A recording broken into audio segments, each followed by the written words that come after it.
Ang dami kasi gusto maging motovlog. Yung pinanonood ko yung videos nila, parang medyo sablay kasi ng konti. Real talk.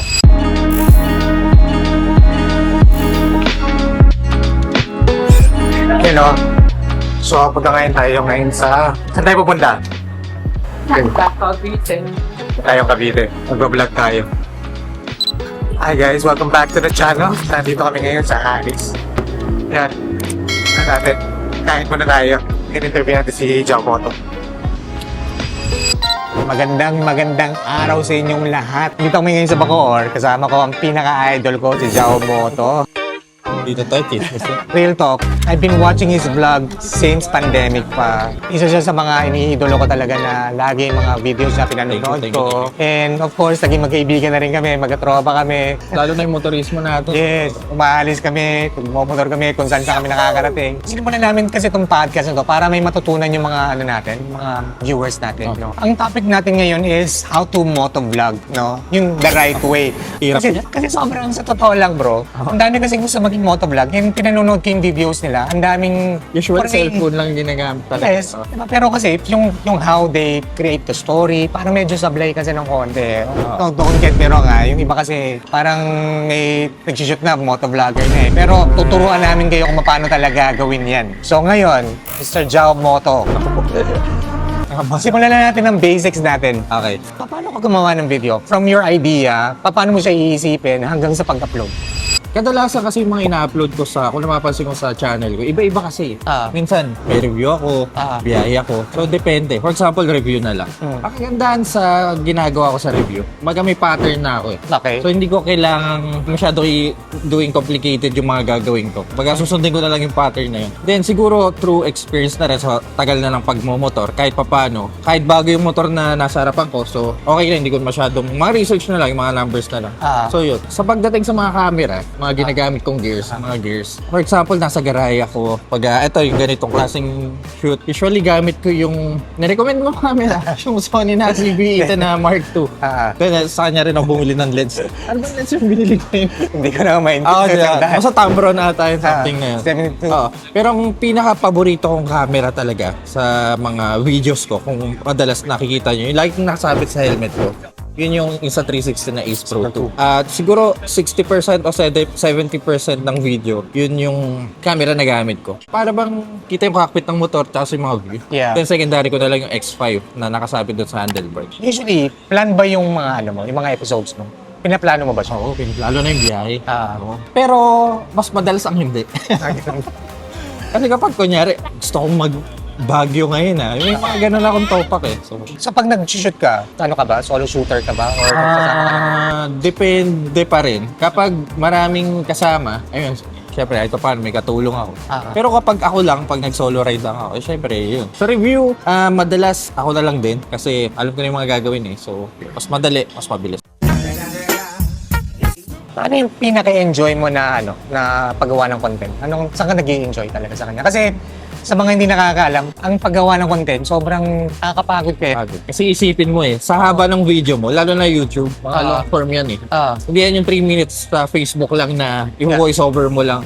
Hindi, kailangan mas mahaba kasi. So, Tama. Yun, parang iniisa-isa ko. So, saan ka nag-i-enjoy sa part na yun? Actually, mas nag-enjoy ako sa mga, kapag bago sa akin yung pupuntahan ko. Sa motor, kahit anong motor, pag ayot mo sa akin, wala na akong paki. Basta dalawa gulong, gagamitin ko yan. Mas nag-enjoy ako sa mga biyahe na, for example, bago para sa akin. Parang, uy, masarap nito, sarap sa feeling. 125cc, 1000cc, kahit ano. Nabiyahe tayo ng motorismo. Lahat yan, first time kong na-experience dahil sa kanya. So, yun, yung mga ganong klase experience. Pero alam mo, yung mga biyahe natin dati, alam mo, si Jao kasi talaga sobrang two-wheel talaga to eh. Nag-enjoy talaga siya kahit anong motor na ipasakay mo sa kanya. Sasakyan niya yan, di ba? Basta naandar. Basta umaandar. Let's talk about the production side naman. Paano mo natutunan yung, syempre, in motovlogging kasi, one part is the knowledge in motorcycle, and the second part is yung production side pa rin. Kasi kailangan mong i-shoot yung content mo eh. Diba? Paano mo siya natutunan yung production side? Kasi yung motor, very knowledgeable ka na. I-research mo siya, etc. Diba? Ito, may technical aspect tong pag-edit, pag-shoot, diba? Paano mo siya natutunan? Actually dati, way back, sobrang tagal na. Nung nagbabarko ako, nag-video na ako. Pero hindi professional, yung tipong cut lang. Yeah. Yung mga ganun-ganun lang. Siguro nung nung college, may events ako na subject doon eh. Ah, Doon, first time kong mawak ng camera tsaka makakita ng isang editing software. So dahil doon ako namulat na, ganito pala ano pa yun? Filmora ata gamit ko nung time. Filmora, aha. Oo. So doon ako natuto ng konti, mga cut-cut lang, mga sobrang basic lang. Tapos nung nagbarko ako, papunta ako kung saan, parang sarili ko lang, parang personal ko na lang. Nagawa ko ng video, sarili ko, para lang makita ko na, uy, kahit pa paano may memories ako. Tapos nung pandemic na, sinubukan kong talagang aralin talaga. 2020, doon talaga medyo natutunan kong self-taught. Pumunta ka ba sa YouTube? Tumitingin ka ng actually yun, nagtitingin ako kung ano ba dapat na frame rate, kung anong mas magandang i-upload, yung mga bitrate, yung mga klaseng gano'n. Sobrang simple lang din eh, kapag nalaman mo na, ay gano'n lang pala yun. Kailan mo yung nasabi mo na okay na talaga yung Okay video na ko? to. 2022. Mga ganun. Kasi nag-start ako mag-vlog sa YouTube 2020. Tapos siguro 2 years. Kung sakaling yung ngayon yung latest na upload ko ngayon. So, kukumpara ko sa mga video ko way back 2020. Shit, ginawa ko tong video na to. Parang mga pag-ganun ka eh. May mga- edit nito. Parang ganun. Siyempre nagsimula ka, di ba? May mga YouTubers ka ba na inaral yung style nila? Parang, uy, Ay, oo. sino yung mga yun? Para sa akin kailangan mo yun eh. Kahit pa paano, meron kang nilulook Tama. up na ano. Isang US vlogger siya, pangalan niya si Chase on Two Wheels. I Yun ang malaking watch ano him sa as akin. well. Hindi ko kayang gawin tong ginagawa niya, pero kahit pa paano, susundan ko yung pattern niya. Yung way na pagkukuha niya ng vlog. Bro, yung cinematography kasi doon, ang ganda kasi ng kalsada nila. Ang ganda kasi. Diba? Dito matatraffic ng mga lupit eh. I like his riding shots na nagdara-ride siya sa freeway. Tapos, Nakasunod mo. yung nakasunod. Yun ang sabi ko, galing Lahat naman. ng video niya may ganon. Siguro sa palagay mo, ano yung pinaka-biggest mistake na nangyari sa'yo nung nagsisimula ka pa? Kasi dati gumagamit ako ng yung wired na adapter sa Ace Pro tapos minsan hindi siya nakapasok. At yung tipong 30 minutes ka nagsasalita. Tapos puro hangin yung narinig mo. Simula noon nag-Bluetooth na ako. May parang indication ako na marinig na nag-start na siya. When you're using a mirrorless, dapat meron kang earphones na naririnig mo yung sarili mo. Ang problema kasi sa motovlogging, wala kang ganun eh. Hit or miss talaga. Pag Oo. magkamali ka, patay. Yun nga lang problema ko sa mga Bluetooth. May delay siya ng onting segundo bago kumagat yung Anong ginagamit mo ano? Sa Ace Pro rin eh. Pero Insta, alam mo naman ako syempre. Insta360, ano yan eh. Oo. Endorser. In fairness naman sa Insta360, maganda talaga yung mga cameras nila. We have it. We have all cameras. Wala pang lumalabas, meron na siya.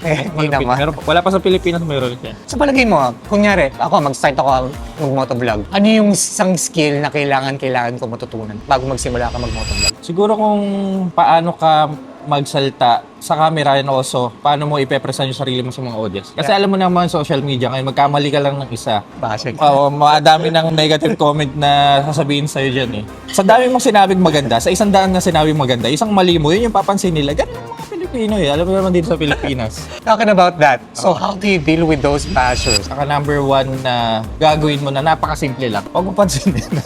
Gano'n lang, pag may nabasa ka, roll mo lang, sirain lang yan yung araw mo. Kung maliman sa video na to, next upload, edi. Pero pag may negative comment kayo nakita, mga nagbash siya, hayaan nyo lang, labas lang.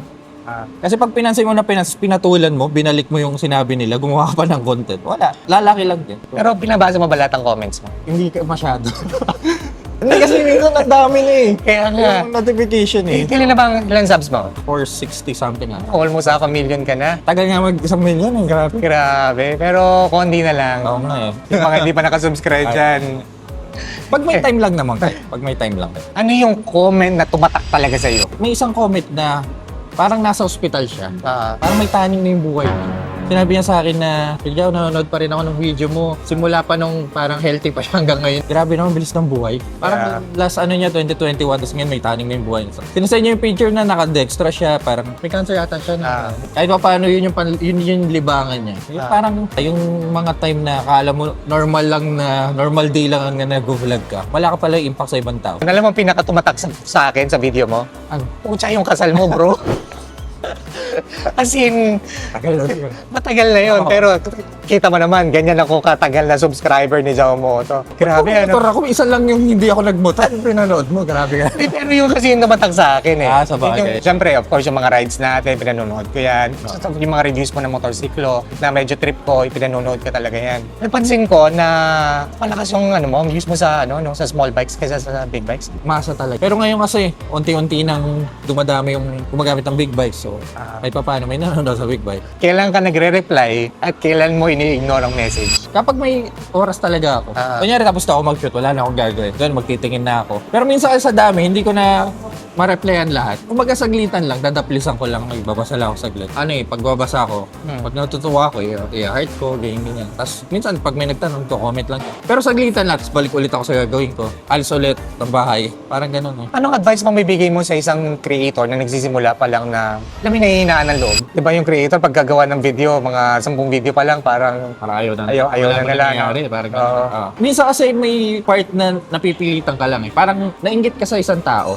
Uy, ang dami niyang views siguro laki kinikita. Mag-vlog na lang din ako. Ganyan. Tapos walang view. Parang nagmumukha lang akong tanga Ganyan. Yun ang iniisip nila Pero kadalasan kasi iba yung yung nainggit ka lang sa gusto mo talaga gawin. Kahit walang bumabalik, tuloy-tuloy ka pa rin Kumbaga yun talaga yung tinatawag na passion So doon, kumbaga law of attraction. Pag gusto mo isang bagay, pupunta sa'yo yan Sabi natin sa 20 uploads mo, posibleng walang isa dyan magkiklik. So pag may nag-click na isa dyan, sunod-sunod yan mapanoorin ng mga tao. Siguro mag-set ka ng target mo sa mga audience mo. For example, ako nag-review ng motor. So nakilala niyo ako sa nag-review ng Sir JD, sa mga gears ng camera. Actually, doon ko rin siya nakilala. Siguro, wag mo haluin. Minsan kasi nag-review ko ng washing machine. Tapos bigla kang magluluto.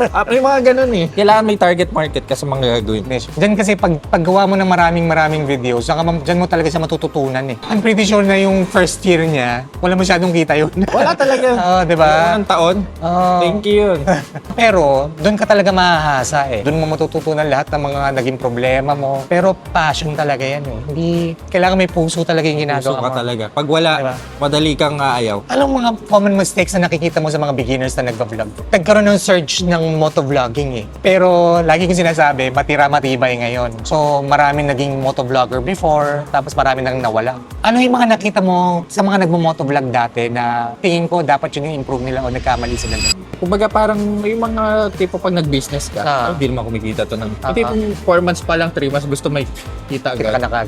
Parang ganun din sa vlogging. Yun nga nakikita ko. Halimbawa, katulad, ang dalawang pinanonood ko lagi pagdating sa motor kasi is si Jao, tsaka si Motodeal, si Gino, yung kaibigan din natin na isa. Kaya ako pinanonood si Gino kasi medyo maliit siya Alam mo yung magkakait kaming dalawa Hindi niya sakyan niya yung motor. Kung aabot niya. Yun talaga yung pinanood ko kay Gino. Sa motovlogging, katulad ng review nila kasi inaaral talaga nila yung motor, di ba? Oo, yun ito. Pag nakipag-usap ka kay Jao, pagdating sa motor, mind-boggling talaga na, di ba? Parang alam niya lahat ng nangyayari din sa motor na yan. Tsaka sa iba't ibang makina, kaya nila ko-compare. Pag minsan kasi, gusto mo mag-motovlog lang, tapos magsasakay ka lang sa motor, of course, part motovlogging, pero more on tourism type yan, di ba? Ito kasi review, iba yung mindset na review no?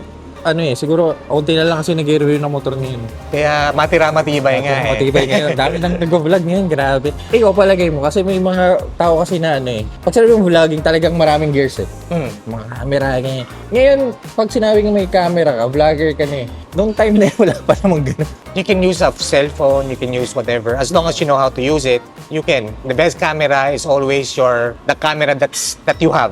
Kung ano meron ka. Yung output kasi laging tinitingnan ko Yung intonation mo, pagdating mo sa pagsasalita mo. Alam mo pa paano atakihin yun. Dati hindi Flat lang, di ba? Kahit ako, ganyan pa rin ang problema ko. Yung intonation ng pagsasalita, sobrang crucial niyan. And then, yung knowledge mo sa pag-put together nung cinematic piece mo. Diba? Yung buong content mo. Kasi hindi siya pwedeng intro lang Kailangan tapusin mo siya. Meron siyang intro, meron siyang middle, meron siyang ending, diba? Pero ngayon bro, meron ka bang burnout feel? Oo naman. Ay, naku, you deal with it. Dati kasi, nung kinasal ako, tayo kami nag-aaway. Kasi nasanay ako na nag-vlog ako, punta ako saan. Parang puro motor lang ako Nasanay ako na ganun Parang lalabas ako ng gabi, papangin ako. It's motor is life di ba? Yes. Nakalimutan ko yung partner pala ako. So doon kami nag-aaway lang. Ginawa ko, binalance ko na. Maglaba din siya. Doon binalance ko lang kung paano yung paano ko yung paano ako sa family tsaka sa pagmumotor. So ngayon, hindi pala dapat all the time, puro motor. Shoutout to Jonah. Bigyan natin yan. Pero at least, di ba? Kailangan Jonah yung mga kasama mo. Sino mga kasama mo, di ba? Ay, pag boss Jake, nag-iya wala naman palag yun. Pag ikaw nag-iya, wala. So next question is, may pera ba sa YouTube? Makakabuhay ba siya ng pamilya Siyempre, nagsimula ka, you have to pay your dues. Lagi ko sinasabi yan. Mga first 2 to 3 years, o sige, mga 1 to 2 years, walang kita. Then finally, magkakaroon ka ng kita. So yung kita ba na yan, hindi ko natatanungin kung magkano. Sapat ba siya, makakabuhay na ba siya ng pamilya o kailangan pa rin ng day job? Depende. Kung mag-upload ka once, kunyari sa isang buwan, 2 lang. Ay, hindi na. Mga ilan? Depende rin sa haba, depende rin sa views. Ibabalance mo rin. For example, sa isang video mo, in 2 days, 3 days, naka 50,000 views ka. Tapos, nag-upload ka yung 2 videos in 1 week. Pwede na yon. Ano na yun, masusupport mo na yung sarili mo kahit wala kang day job. Depende rin talaga sa sipag mo. Sa sipag mo talagang... Magre-real talk ako ngayon. Sige. Meron akong 40,000 plus subscribers, 45,000. Yan lang yung kinita ko. Pero depende pa rin sa ano yan ha. Diba? Siyempre. Sa haba, sama ng video, sa... Minsan guys, nagtataka rin yung mga tao kung kumikita daw ba sa subscription, sa mga subscribers, tsaka sa mga followers. Walang bilang yun. Pero saan ka mas malaki kita? Mas malaki ba kita mo sa views? O mas malaki ang kita mo, for example, sa appearances or sa Sa mga endorsements o sponsors? Pantay lang eh. Pantay lang sila. So, how long have you been vlogging? Ilang taon ka na? 5 years. 5 years. Sa 5 years na yan, ano tingin mo yung mga major investments mo? Tingin mo na, shit, ito na mga napundar ko. Marami-rami na rin. Hindi ko na pa-isa-isa pero... Ang ibig ko sabihin kasi, for example, kasi yung kinikita mo, dun sa ano mo, either ini-invest mo sa sarili mo, kunyari cameras or mga motor, di ba? Ang bilis magpalit ng motor nitong kaibigan ko na to. Wala Diba? akong pang ano. Grabe. Gano'n mo nga lang motor ko. Pero sa tingin mo, ano yung pinaka-worth it na itong bagay na to? So yung worth it na talaga na investment na nabili ko galing sa pagmamotovlog? Siguro ma-provide ko lang yung pamilya ko na kasi dati hindi ako masyado nakakaano. So ngayon, kahit pa paano, nabibigay ko yung mga kailangan nila. Para sa akin yun, kasi yung motor, hindi ako masyado sa gamit eh. Nagpa-provide ka sa pamilya mo? Pamilya, yun. Grabe. Yun yung... Puso? Yun ang... ngayon, Boy Abunda Pasto. Pasta. Magpa-pasto muna tayo ngayon. Okay, let's talk about motorcycle first. Manual or automatic? Pantay lang eh. Panday lang sa'yo. Kasi may time na nag-enjoy ako sa manual, may time na nag-enjoy ako sa matic. Safe ang sagot na. Oo. Big bike, small bike. Pipili ka lang ng isa. Wala big bike ako. Big bike. Adventure bike or sport bike? Wala sport bike talaga. Kung adventure bike, 20% lang. Ganun ba? Long ride or city ride? Ako, depende sa trippings yan. Pero mas feel ko ang long ride. Ako din, kasi mas sa totoo lang, mas enjoy ko pag nagbumotor ako na mas mahaba kaysa 2 oras, 1 oras lang nandyan. Parang, di ba? Punta na ako dito eh. Parang, okay. Stock or modified? Stock ako. Stock. Group ride or solo ride? Lately, nag-enjoy ako solo. Solo. Kasi ako yung oras ko eh. Nakita ko kung saan. Tsaka depende rin sa kasama mo yan, di ba? Depende rin sa kasama. Kung kasama mo si Torgy, walwal ka lagi, Wala. di ba? Walang kwentang tao Hindi yun. na ako bumotor. Joke. Miss ka na namin. Oo nga. Anong mas pipiliin mo? Yung daily ride, daily motorcycle mo? Or yung dream motorcycle mo? Yun talaga dream ano ko talaga. Yun Hindi yan. ako gusto. Anong pinakagusto mong motor? Dati mayroon eh. Ah. Ngayon wala na. Wala na. Para sa akin, gaano ka mahal? 2.5 million or 300,000. Wala na ako sa ira na pataasan ng estado sa buhay. Parang, Pero syempre hindi ka ba na sa push? Kailangan ko ng ganitong makina, ganito. ay wala. Wala. Eh di bibili na lang ako pag wow. So let's talk about camera naman. Mirrorless or action cam? Action ka mo. Helmet cam or 360 cam? Helmet ako. Helmet. Kung pipili ka, 4K, 6K. 4K video, 6 big. meron na. Meron na. Hanggang 4K lang ako eh. May 8K na nga eh. Talaga ba? Camera mo may 8K. Wala, hindi kaya ng rig ko eh. Kaya 4K lang ako eh. Stabilized shot or sharp? Magalaw o mas sharp? Medyo nasa low ang stabilization. Pero hindi sa point na tatanggalin ko yung stabilization. Alam mo mas maganda sa iyo? Mas maganda yung footage or mas maganda yung audio? Ang hirap ng tanong na yan. Alam mo bakit? Paisipin mo na lang Alam mo mas mapapanood mo? Malabo na maganda yung sound or malinaw na nagaralgal yung tunog? Ay hindi, sa audio ako. Audio, di ba? Audio talaga.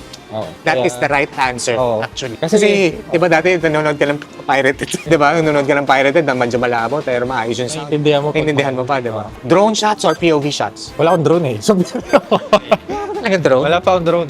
Sana soon. Ito naman, pagdating naman sa creator life, consistency or creativity? Creativity ako. Ewan ko para sa akin. Kasi, for example, lagi ka nag-upload. Pag hindi ko makuha yung information na Magang haba ng intro. I mean, may mga ganun eh. Parang, Unsubscribe. hindi naman. Parang, hindi lang ako interesado. Parang gano'n. Pero I agree. Ako din eh, parang gusto kong yung... Tsaka per video, entertaining. Parang, nasatisfy ka. oo, Parang parang ano na ba? YouTube or Facebook? YouTube ako. YouTube. Full-time creator or balanced life? Balance life. Happy wife is happy life. So ito, last question na to. Ito, medyo mahirap to. Hirap naman niya. Kung kakausapin mo si Yang Jiaomoto, anong mapapayo mo sa kanya? Babalikan mo yung sarili mo 5 years ago. Oo. Yang Jiaomoto, ano yung advice mo? Huwag ka magmotor, magastos pa lang.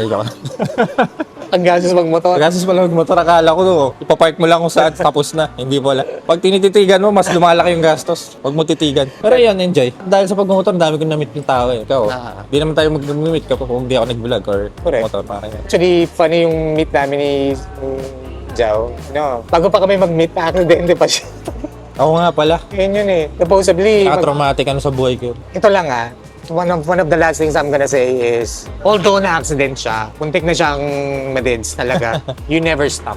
Oo. Kasi talagang, mahal mo talaga ang content creation. Actually, yun yung sinasabi ko eh.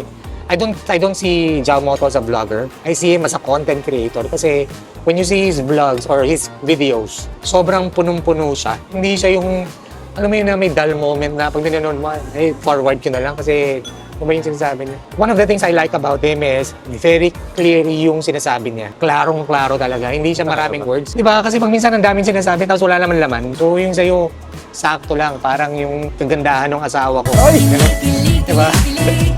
Sakto.